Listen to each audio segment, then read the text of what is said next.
Mulla olisi tarjota teille keikka. Ettehän te nyt kyllä niin Järin reippailta näytä. No ei me Järin reippaita kyllä ollakaan. Tällaista nuoruuden huolettomuutta. Tytöt on poliisi. Mä tarjoan 50 per ruma naama. No ei kyllä tänä kesänä. Ei siis millään pahalla. Kamalaa. Nuorisolaisia. Tekee oikein pahaa katsoa tämmöisiä paskakasveja. Pitäisköhän sitä liikahtaa johonkin?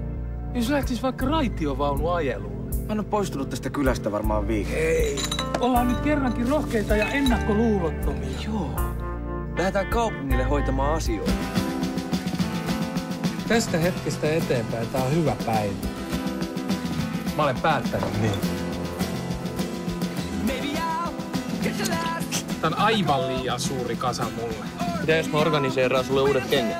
No sinähän tää perheen pitkäkyntinen on. Ei saatana! Vittu, nää on ihan liian pienet! Katso niin saatanasta!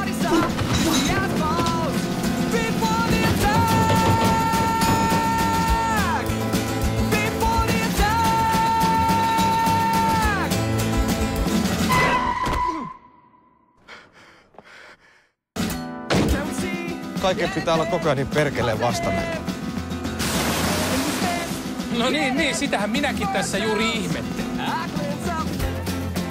Meni sitten töihin, hipit, saatana!